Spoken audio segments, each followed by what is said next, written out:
Aquell dia, la classe d'aritmètica començava més tard que de costum. El de la classe de dalt, la reunió de mestresses, ja es perllongava massa degut segons els comentaris de les alumnes, que s'esperava alguna visita important. Altres deien que doña Amàlia exhibia una labor acabada, que ja feia 2 anys que durava.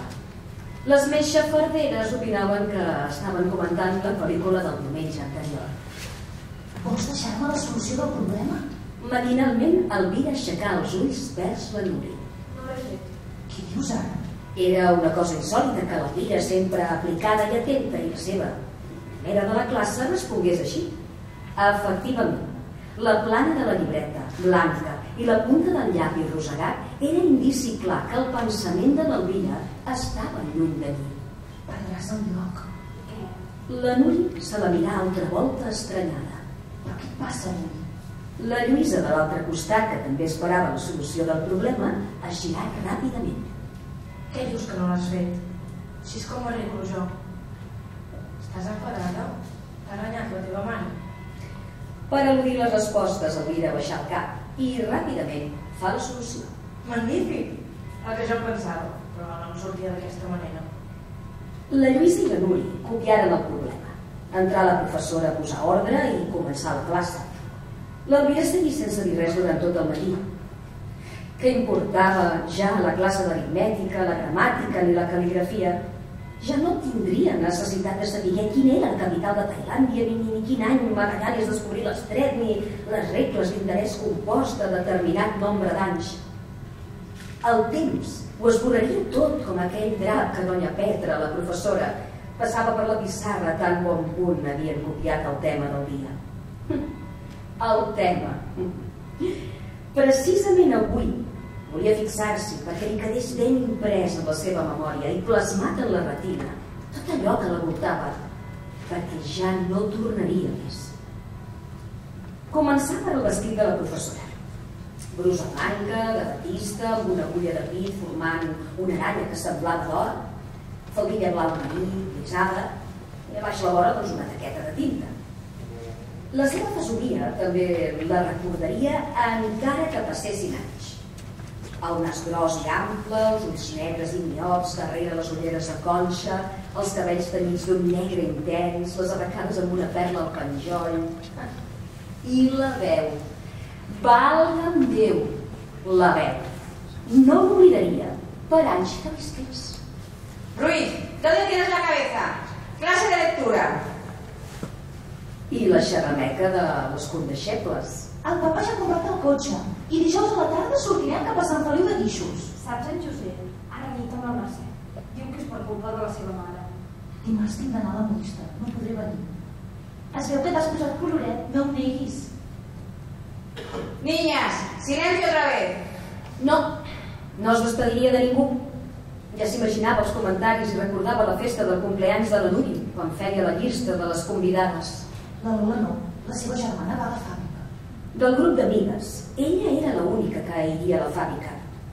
La Núria estudiaria comerç, la Lluïsa era filla del jutge i volia ser manicura. La Pilar aprendria el corte i seria modista. Quedava la Lola, que aquesta segur que també aniria a la fàbrica, però tot just havia complet els 15. A ella n'hi mancava un mes per als 16. El dissabte, la mare li havia dit de raig, sense consultar la seva opinió, com si allò fos una cosa indiscutible. Sembla que ja és hora de pensar a fer alguna cosa per ajudar. He parlat amb el Francesc i m'ha respost que dilluns pots anar a començar. Aniràs a la secció de maquinària. El treball és fàcil. Passar tants a la màquina d'escapçar. Primer guanyaràs 3 euros a la setmana. Després t'aniran apujant. 1 duro per tu i 10 pessetes per casa. Perquè en la darrera malaltia del teu pare han fugit tots els estalvis. I ara ven més de 200 pessetes. Res més. La seva mare era així, sense discutir ni argumentar. I al col·legi? Ara que la mestra deia que feia tants progressos en aritmètica i labors, i el brodat que ja tinc començat? Ja parlaré jo amb la mestra. No tirarem cap tros a l'olla del brodat. I sapiguem les 4 regles, ja n'hi ha prou. Tu l'altre per una noia no li fa cap falta. A cosir pots anar-hi de 8 a 10 del vespre a casa la Teresa per fer-te els vestits. A l'hivern que ve podràs comprar-te un abric nou, perquè el que portes ja li he allargat tot el que podia de vora. I a més, et va curt de mànigues. Ai, la vergonya que havia passat l'hivern darrer a causa de l'abric estret i descolorit. La vora, allargada 10 centímetres, li feia una franja fosca ben visible. Igual la costura del mig, l'esquena eixamplada de 2 dits, so que havia fet exclamar la Mercè Ruissec. Noies, ha d'haver l'últim figurí de la temporada. Ratlla al mig l'esquena.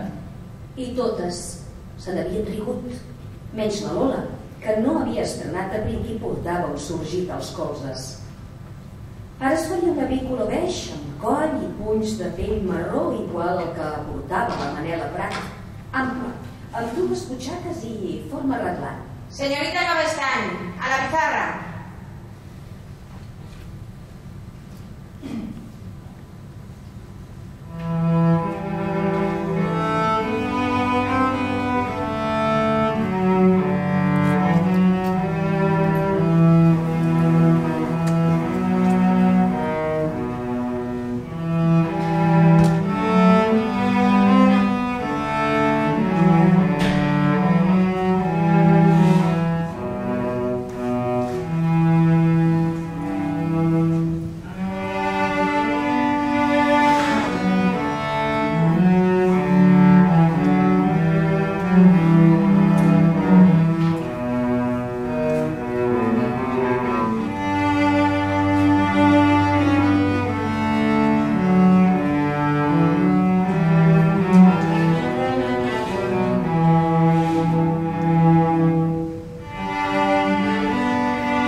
Arribà a casa quan la mare posava l'escudella a taula.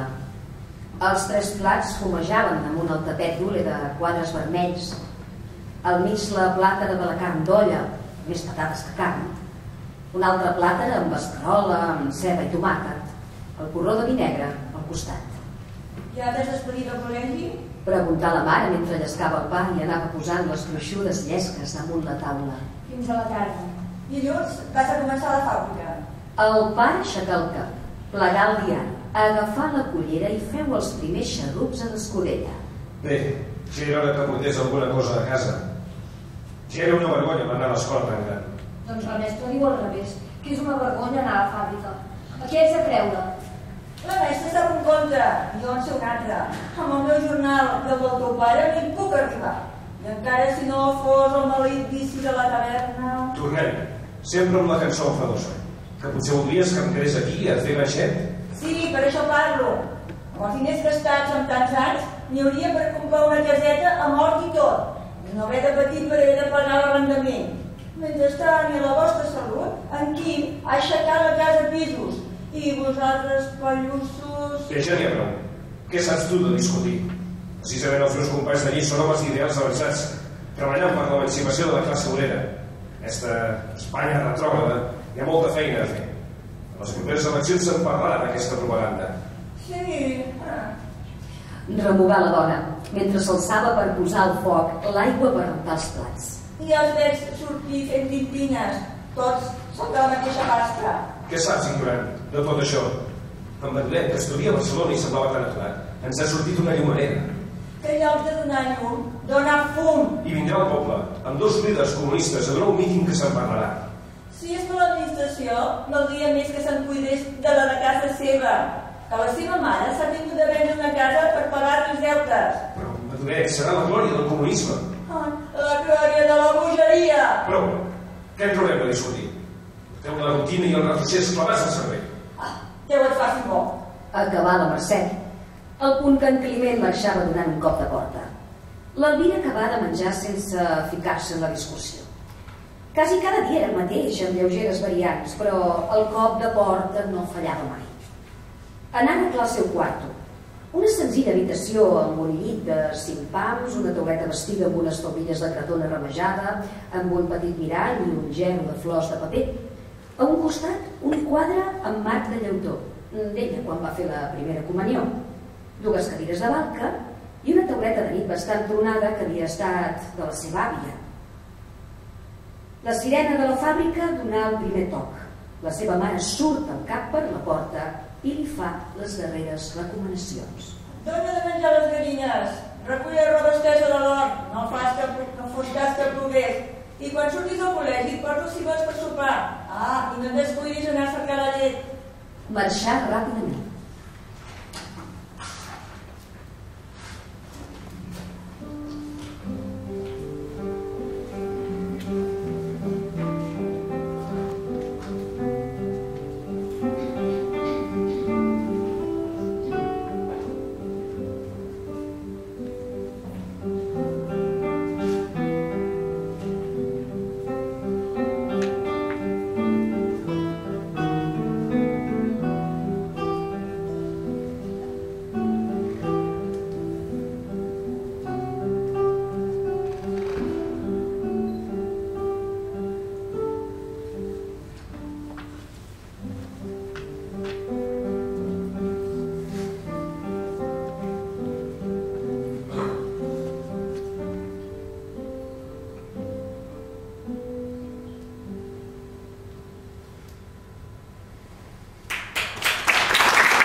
Elvira anà fent amb parsimònia el que la seva mare li havia manat.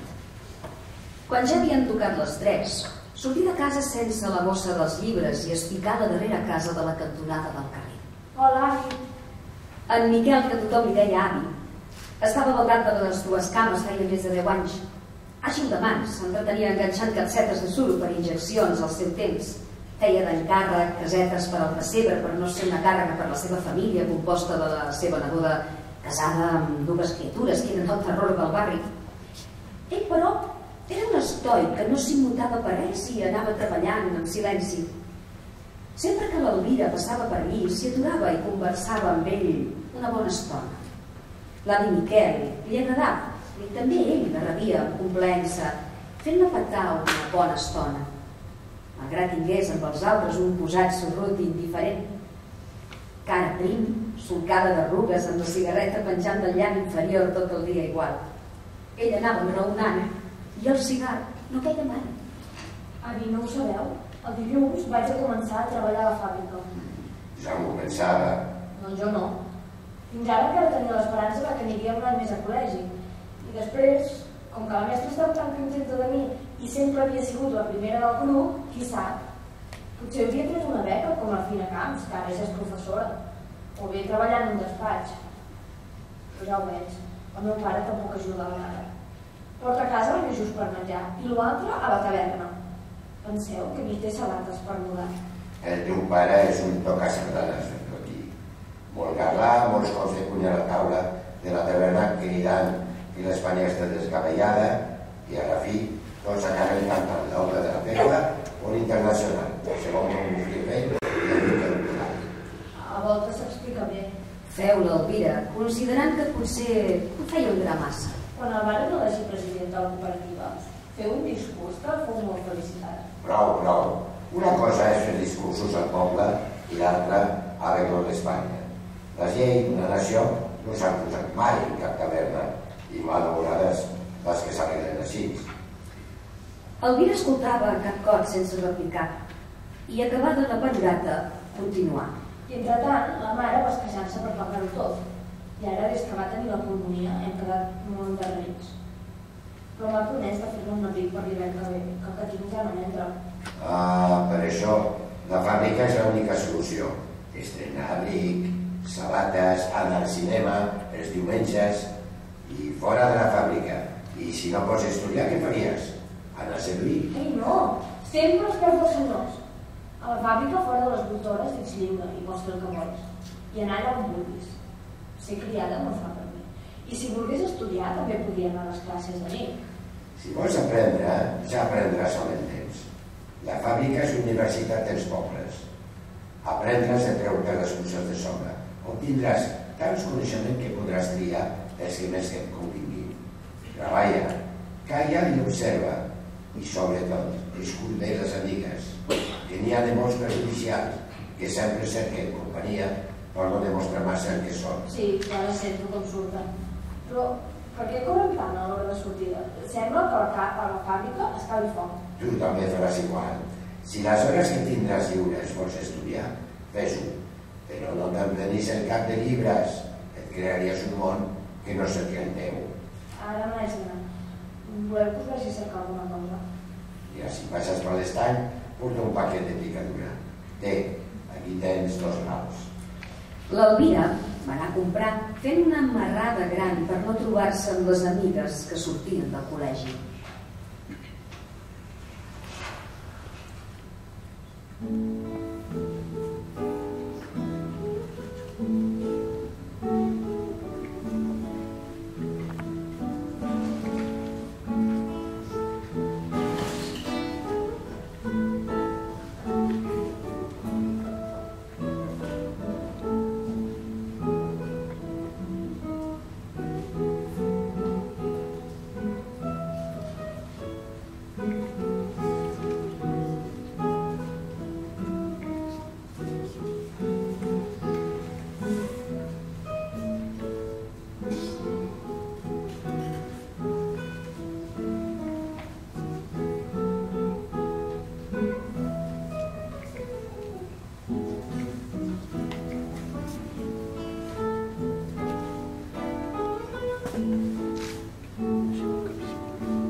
El dilluns a 7:45 del matí, l'Elvira es preparava posant-se el davantal de teixit blau marí que la seva mare li havia arreglat. Un sí emocionada es mira al mirall pentinant-se el cervell a sobre el front, quan la mare se n'adonà. Ah, no, la trena no, que seguís la riota de les altres. Vinga, sí, que et faré el monyo. I li enrotllà els cabells al clatell fins a formar un voluminós rodet. Aquest tortell tinc de portar? Ara sí que li hauran de valent. Deixa't de romanços, que tothom el porta. I l'Elvira marxà al costat de la seva mare sentint al cap el pes voluminós del cabell i les punxades de les agulles de ganxo. La Marcela, veïna seva que treballava a la sala de màquines, va fer la presentació. Aquí us porto un ocellet per la gàbia. L'Elvira somrigué esporuguida, les altres reien. Una altra companya de penes i fatigues. Ja et divertiràs en aquest encarregat. Té un geniàs. Ara, que si li caus bé, res. Però si la erres, prepara't. L'Elvira es proposava no errar-li mai, però no sabia per on havia de començar. La sirena donà el darrer toc i s'engegà la maquinària. De primer va espantar-se. Aparegué l'encarregat de la secció, un home d'uns 50 anys, ferreny, amb un bigoti grisós i mirada dura, mirant si tothom era al seu lloc. Després es dirigí vers l'Elvira. Ah, tu ets la nova. Mira, senta't aquí, veus? Només tindràs de posar tots en aquest canal, veus? Omplir la canal i engegar la màquina. Una roda dentada anava engolint els caps passant entremig de 2 vistes maril que afinaven els caps. Ara vigila que no esforci cap. Si algú queda mal col·locat, mous aquesta maneta i la màquina es pararà. Ben mirat, era més fàcil del que es pensava. No tingues en compte d'allargar massa la mà, que la roda t'agafaria els dits. L'Elvira anà posant pas. La remor de les corretges i de voltant damunt del seu cap li feien una mena de masarda, però aviat li va passar. De sobte, sent una pregunta. Vas anar al cinema ahir? Era la companya del costat. No t'ho va cristar a la valenta, dona. Mentre l'encarregat no miri, xerrem tant com volem. Veus? Ara està distret. Després passà l'engraçador de màquines, l'Indelesi, un xicot d'uns 18 anys, bru, desguard picarès, que se la mirava amb atenció i anà per dir-li alguna cosa. Què fos, m'ha plantat així, mussol? Era l'encarregat que vigilava. El matí passà de pressa. A l'hora de sortida, la mare esperava des de l'altre portal. I com ha anat, noia? Molt bé, és un treball molt fàcil i el temps va passar volant. I la Victòria m'ha explicat la pel·lícula d'ahir. Transcorregueren algunes setmanes i l'Alvira anà fent coneixença amb totes les noies de la sala de màquines. Hi havia 10 màquines de passar taps. A l'altre costat, 12 màquines de les de barrina que elaboraven discs i taps petits per farmàcia i perfumeria. Més avall hi havia les màquines d'esmeril, que elaboraven els taps per xampany i vins espumosos. Aquestes operàries, com que guanyaven més perquè anaven a tant al mil, eren conceptuades com l'aristocràcia de la sala. Vestien més bé i consideraven les afinadores com una casta inferior. Les afinadores es venjaven criticant-les, retraient d'elles tots els efectes que sabien. Aviat va saber una munió de tapasseries i defectes a les taperes que la Victòria l'anava informant. Aquella tapera rossa que es diu Lluís és una merdosa. Molta perruqueria, llavis pintats, i quan entra el Francesc es remena per cridar l'atenció. Però ell ja no està per llocs. El seu fill, en Josep Maria, que és el que està sempre al despatx, ara deu estar de viatge tot el dia que està demanant a la Paulina, la de la sala de dalt, que vagi al despatx a preparar mostres. Sí, bones mostres. Tothom li passa comptes del que guanya i del que gasta. Entre putingues, perruqueria i cinema, ja se li va tot el que guanya. I menja bé, no et creguis. Per berenar, pernil i fruita bona, que jo me la miro de lluny i tinc el mateix jornal que ella. Què et sembla? Que la Miquela no era vídua com ella creia, sinó que feia més de 13 anys que estava separada del marit, perquè ell tenia una fulana, cosa molt comprensible, ja que la Miquela era baixa i esquena grossa, i tenia 3 anys més que ell, que era guapo i elegant. Però s'hi va casar, perquè la Miquela tenia 2 cases, però com que no han tingut fills, amb una cosa o altra s'havia de distreure l'home, perquè la Miquela, a més de lletja, és sorruda de caràcter, com ja podràs comprovar.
No vindràs avui al ball de Rebella? Preguntar-li a l'Alèssia a l'Elvira la rebella de Sant Joan. Sí que vindré. Ho demanaria a la seva mare, que segur li deixaria anar. Ballaràs amb mi, perquè després del ball hi haurà sardanes. No he ballat mai. Això què hi fa? Entre amics, les parelles no es nota, jo t'ensenyaré. I mentre segueixis el compàs, ja n'hi ha prou. Sí, però segons quins balls. Però si tots són iguals, la qüestió és rodar i marcar el compàs. El mateix temps que un pericón. La Victòria, que ho va sentir, li recalcà a cau d'orella. De totes maneres, no hi badis massa perquè aquest és una mica faldiretes. Vols saber-ho tot com una dona travessera. Tot el matí que l'Elvira cavilà quin vestit es posaria, perquè de fet no en tenia cap. De la roba de l'estiu passat no li anava bé res. Tenia un vestit de llana, però el mes de juny ni somiar-ho. Si pogués comprar-se una blusa blanca que havia vist a l'aparador de casa de la senyora Pilar, sols valia 12 pessetes i era de batista brodada. Amb la faldilla blau marí de l'hivern ja estaria bé. Després es posaria el collaret de la seva mare i una mica de polvos. Els llavis no se'ls pintaria perquè no tenia llapis com la Victòria, però si li demanés... Al sortir al migdia, passar per davant de la botiga de la senyora Pilar i encara la blusa i de l'aparador. Tenia el coll camiser amb botons de nàquera i mànega curta. Sí, el rètol marcava 12 pessetes. Arribar a casa seva de pressa, menjar l'escudella cremant, s'engolir la carn d'olla i correguir al seu quart a tirar la caixeta on guardava els seus estalvis. Devia haver uns 8 duros en plata que reservava pel vestit de la festa major i després aniria recollint per l'abric d'hivern. Obrir la caixeta, però estava buida. Quedà aplanada. Abocar la caixeta sobre la tauleta. Sí, estava ben buida. Havia estat el seu pare, sens dubte. Segur que havien anat a parar a la taverna. Sense atrevir-se a sortir del quarto, esperar que marxés cap a la taverna. Després es dirigia a la cuina. La mare estava rentant els plats. Mare, la caixeta dels meus estalvis és buida. No serà el pare. He estat jo. És que devia 6 mesos a casa i 15 pessetes a la farmàcia. Ja te les he vingut tornant. Amb el que el teu pare em dona i el que nosaltres guanyem, és ben just el mateix. I més si es presenta un cas extraordinari. És que em volia comprar una blusa per anar al ball aquesta nit. Sols valia 12 pessetes. Què em posaré que no tinc roba d'estiu? Però el pare que no li manqui per tabar. El seu cafè i carajillo de cada dia. I el vi que me manqui, És just tot això. Aquest vespre li demanaré diners i si botzina ja en sentirà. Ja n'hi ha prou d'aquestes ordres. Per amor de Déu, no em facis. Aquest matí, mentre dormia, he agafat un duro. I si avui no se n'adona, es pensarà que l'ha perdut. Bastants mal de caps passo per poder sortir de tot i poder passar pel carrer amb la cara alta. I jo sense anar al ball. L'única cosa que t'he demanat després de tants mesos de treballar i ara té ni una brusa per sortir. Somicà l'Elvira, perduda ja l'esperança i la paciència. Doncs per avui no sortís. Tinc un retall de batista blanca i la veïna tallarà una brusa. La setmana entrant, si t'afanyes, la podràs estrenar. Acabà la mare mentre la sirena donava el primer toc. L'Elvira no sortí tot seguit. Anà a regirar les butxaques de l'americana de mudar del seu pare, després l'Hermina, que no va trobar sinó 2 rals en calderilla. Segur que es portava a sobre. Pot ser el calaix primer de la calaixera. La sirena donà el segon toc estrident que va espantar-la, sortir corrents, arribant sense alè al portal just quan el porter acabava de tancar. Restà esglaiada. Perdre mig jornal, imagina't. Ara sí que no estrenaria la brusa. Esperar fora uns segons que serviren per trobar una solució. Es posà una mica de terra al cap, s'espotllar els cabells, s'amuntar les mitges i al cap d'un minut el portal tornà a obrir-se. He caigut, Digué posant-se les mans als genolls. Passa, digues a l'encarregat del botiquí que t'acompanyi. T'has fet molt mal? No, solament és l'esglai. Digué ella, sentint que deia la veritat. L'encarregat l'acompanyà al botiquí i li feu veure una copeta de conyac per l'esglai mentre l'Elvira s'expulsava la roba i es posava els cabells en ordre. Entrà a la sala coixejant, amb l'aire més compungit que va saber. Tothom es girà. Què t'ha passat? Has caigut? Ja m'ha passat, he begut una mica de conyac. Mira que bé. És gaire bo. Saps, tot és mentida, l'olor caiguda. És que el porter m'ha tancat el portal. Passa el conyac, que no és mentida. Ja t'he sentit la bravada.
Al cap de 8 dies eren força amics en Josep Maria i l'Elvira.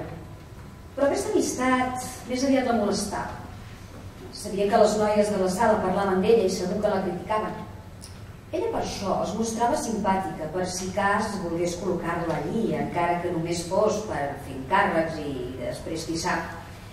De totes maneres, en Josep Maria no era el que deia. Però un dia es va acabar tot. Era dissabte i la neteja durava més perquè posaven en ordre els armaris. Ell la va convidar a fer una excursió amb el cotxe. Anirien a la muntanya sols. Total hi havia. La trobava distingida i diferent de les altres. Ella sols va respondre: No pot ser. La gent em criticaria i vostè no sap lo dolentes que són les males llengües. I això què fa? Del dir que la gent se'n prescindeix. Això és antiquat. Ràpidament li passà la mà per la cintura i volia treure-la vora seu. La reacció d'ella fou tan ràpida que sonava una bufetada, una corredissa, i anà a tancar-se a l'excusatori i romangué més de 10 minuts. Després, prudament sortí. Va entrar a la sala de manera més natural que va saber. Però a l'hora de dinar estava tan neguitosa que quan el pare marxà, com de costum, ho va explicar tot a la seva mare. El grandíssim poca vergonya. Vet aquí, perquè es prenen aquests senyorets imbècils. Potser el teu pare tingui raó a la fi, que l'únic que cal és organitzar-nos perquè la burgesia ens respecti. Ja veuràs. Ai, per amor de Déu, mare, no digueu res a ningú. Que la gent se'n pren el que vol i les crítiques sempre recauen a la part més feble. Potser tens raó. De moment val més callar, que tard o d'hora els hi vindrà la seva. Tu fes igual com sempre. I si vols revenjar-se, jo et juro que no li sortirà bé. Les companyes de treball li varen notar la múrria de tot el dia. Per més que burxaren, no varen poder treure'n l'aigua clara.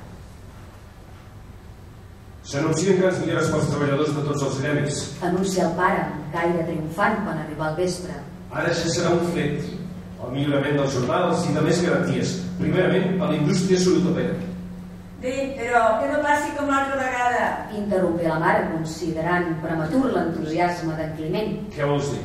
Doncs encara em recordo que es va voler demanar un petit augment, del tot necessari. Va anar a una comissió per conferenciar amb els burgesos. Els varen rebre molt atentament, potser massa i tot. Fins diuen que varen convidar-los a prendre cafè. Després varen despedir-los amb molta cordialitat i se'n van anar contents i satisfets, com si realment la victòria fos seva. Però l'augment es va veure enlloc. Que compares aquests temps amb ara? El govern està al nostre costat, no hi haurà necessitat de vagues ni de violències. L'obrer tindrà el que li pertoca i els burgesos hauran de pensar. Es pot entrar? Entra, Rosa. Què hi ha de nou? Venia a preguntar sobre el míting que tothom diu que ha de venir l'Andreu Nin. És veritat? La Rosa, veïna, era una dona grassa, rabassuda, amb els cabells rossos, tots escarnofats, i sempre parlava a grans crits, com si anés a esbatussar-se. La seva llengua era temuda de tot el barri. Ja ho crec que sí. El dissabte, a les 9 de la nit, ara ho explicava aquesta, que ell és home de grans idees i ni fet a propòsit per convèncer les multituds. Això és el que convé. Sí, molt bé. Però el que convé és que els diners ens arribin el dissabte i no tenir d'arrossegar aquestes espardenyes. I aixecar el peu per ensenyar la sola que s'alçava. I que la Lola, amb aquesta malaltia dels pulmons que va replegar, no hi hagin de passar panera. Que el primer dissabte es van recollir 50 pessetes i ara amb prou feines sí arriba a les 6. Tot anirà venint. No us impacienteu, que el programa és molt extens. Però la Rosa no en tenia prou. Parlarà també de la separació de l'Església i l'Estat?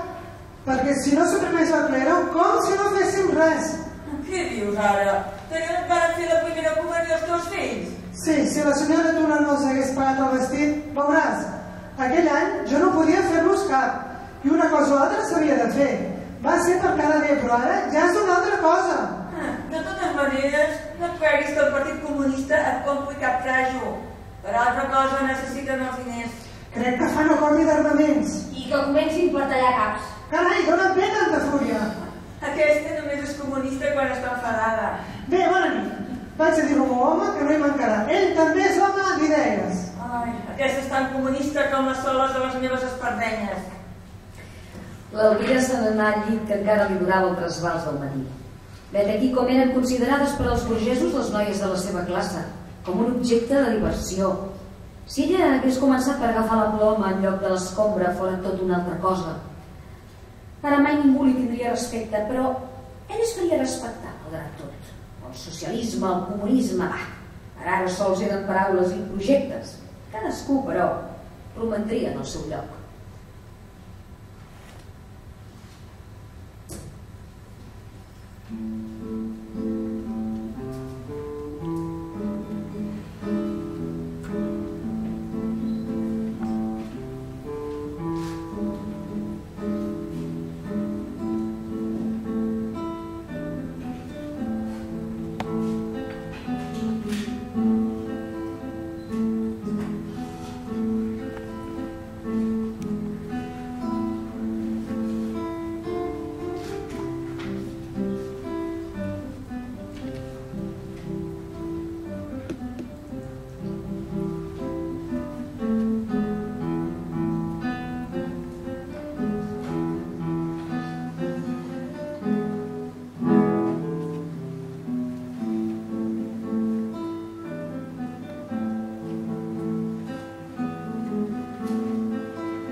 La sala del centre estava abarrotada de gent una hora abans de començar el míting. Obrers sorotapers, xofers, mecànics, tot el ram de la construcció. Davant de tot els del BOC, el Bloc Obrer Camperol, les dones més endarrere. Al primer pis i al segon atestats de públic que es movia fent diversos comentaris. Val a dir que de Camperol no n'hi havia cap. L'Elvira, la seva mare i les companyes de la fàbrica estaven totes a un cantó. Modistes i botiguers, aquests es fan veure amb tot per la respectiva propaganda, estaven al primer pis. Dalt al segon pis hi havia una barreja, predominant els de la FAI, Federació Anarquista Ibèrica. Gent de dretes i classe mitjana no n'hi havia cap. A l'arribar els de la presidència foren saludats amb sorollosos aplaudiments. L'Elvira es guardà el seu pare, que dalt l'escenari doncs feia molt d'efecte. Sentat entre els elements més destacats de la població, sense la gorra de gairell i amb l'americana nova, resultant força atraient. Andreu Nin, al mig, home d'uns 35 anys, ben plantat, de faccions atrevides, tal com correspon a un líder comunista, perquè diguin el que vulguin, l'exterior és una de les causes principals per atreure les masses, o si no, qui s'entusiasmaria davant d'un home jacarotogueny? Seria com si un home o dona amb semblants defectes es posés a fer pel·lícules, posem per cas. Després de rigor, un membre local feu la presentació de l'orador al poble i una volta restablert el silenci, l'orador començà el discurs. Camarades, l'estat actual de Rússia té molt que estudiar. Necessitaria una sèrie de conferències per relatar-ho tot.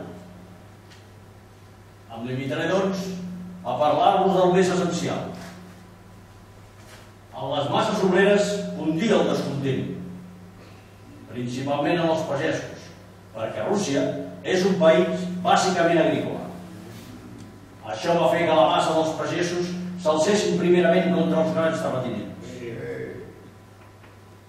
Allí, Les fàbriques no són com les d'aquest país, siguin tèxtils, siderúrgiques o sureres. Aquí predomina la petita burgesia. Amb fàbriques de 3 o 4 treballadors, o si voleu una 50. A Rússia això fora del tot impossible. Les fàbriques grans d'aquí poden arribar a 1.000 o 2.000 obrers. Allà és el nombre de les fàbriques petites.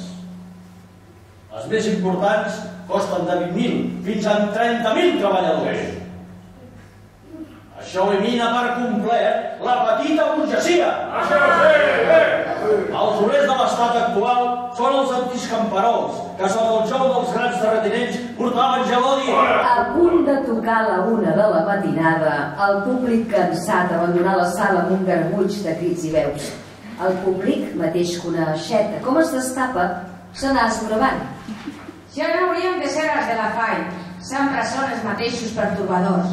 Vols dir que no era una cosa convinguda? Això de xulets, no. Jo també xulava. És un gran orador, Nick. I què me'n dius de l'altre? Ui, ja sabem els qui són. Molt de parlar i poca pràctica. Això de l'igualtat és impossible. Jo prefereixo el Nick. Jo també. És més guapo. Calla, ximple. Aquí es tracta d'idees. En Nin exposa una política totalment favorable a l'obrer, que ell ja ha estat a Rússia i sap de què va. Em penso que encara triarem anys a veure.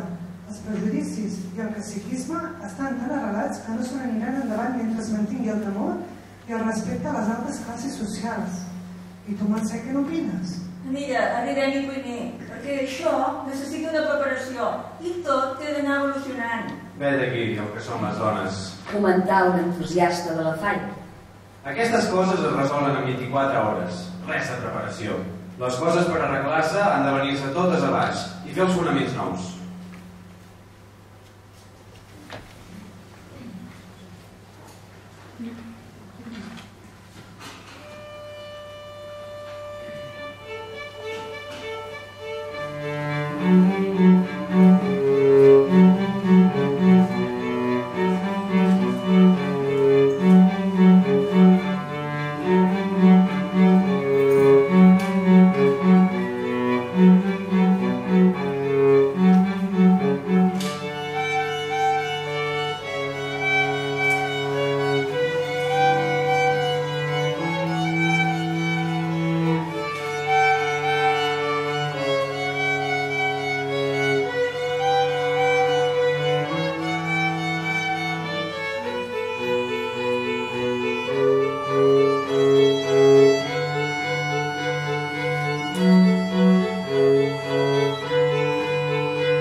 Elvira passà algun temps freqüentant la joventut del centre, cada vegada més engrescada, devorant tots els llibres i literatura que li venia a les mans.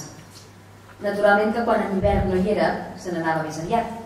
Alguna vegada les dones de la fàbrica n'havien parlat a la seva mare, però com que la noia no tenia cap més divertiment, a part de fer puntes de ganxet, una amiga li havia ensenyat, sols contestava: Són coses de joves, ja li passarà la roxa. Però en Llibert seguia acompanyant-la i planejant les excursions en grup dels diumenges. Però un dia el seu pare li va dir sobtadament: És veritat que festeixes un anarquista? Festejar no, però m'acompanya i som amics. Què és això de som amics? Suposo que no reserveu pas al rosari. Quan un jove i una noia van junts és que festegen. Jo quan vaig conèixer la teva mare... Ui, que anem lluny. Ara els temps han canviat. En Llibert és un bon company i prou. Aquest xicot no et convé. Tota aquesta colla són uns cabres calfats, sense ordre ni organització. Solament van a la seva sense escoltar cap raonament dels més experimentats. Però ells prediquen la llibertat igual que vos. Per tant, la llibertat es predica fora ha de ser igual que la de casa. La llibertat sí, però acompanyada de l'unió. Ells tants caps, tants barrets. Ja em vaig tenir prou amb la rèplica que va fer amb Nim, que no tenia sentit comú. Va quedar en ridícul. I vaja, no vull que ni tinguis relacions, o si no es bufaran de mi i dels meus ideals. Doncs la llibertat que prediqueu, com s'ha de practicar? A fora de casa és una altra cosa, però aquí mano jo, ja ho saps. I marxar resol cap a la taverna amb la gorra de vairell més decantada que mai. Ai, Climent, em sembla que no manes a casa ni enlloc. Bé, procura que ell no t'hi vegi enraonar. De totes maneres, aquest xicot no et convé. És molt còmode predicar el comunisme i la llibertat a fora i la dictadura dintre de casa. Veiem, per què no em convé? Aquest jove, igual que el seu pare, va morir a la presó. I a l'any 21. La seva mare, igual que ell, molts ideals, però a casa seva no s'hi pot entrar a la brutícia. Això sí, de llegir la Sol i de cap a cap i de literatura, tanta com vulguis. No et convé, et repeteixo. La seva mare no m'interessa. No és amb ella qui m'hauria de casar, si per cas.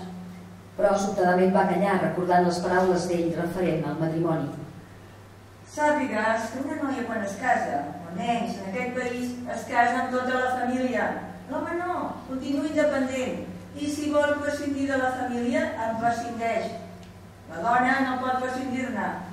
Ho sé per experiència pròpia. Jo, al casar-me, vaig anar a viure amb la sogra i Déu sap la paciència que vaig necessitar per suportar-la.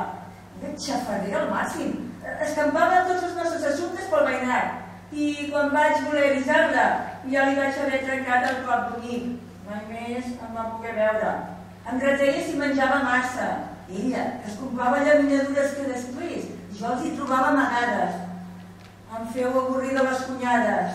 És a dir, va ser una espina clavada dintre casa fins que va morir. Jo la tenia allà on vulgui. L'Elvira anava escoltant i callant perquè aquesta història de família se l'havia callada sempre. Sols va respondre: A mi la mare d'ell no m'interessa per res i no crec que ell me la imposés. Però jo us dic que per ara no hi ha res. Però aquest incident va preocupar-la algun temps. De bon matí es sentí tocar sometent. Els tocs persistents de la campana alarmaren la població. La revolució començava allà on ningú hauria sospitat. La ràdio no parava. Catalans, a les armes!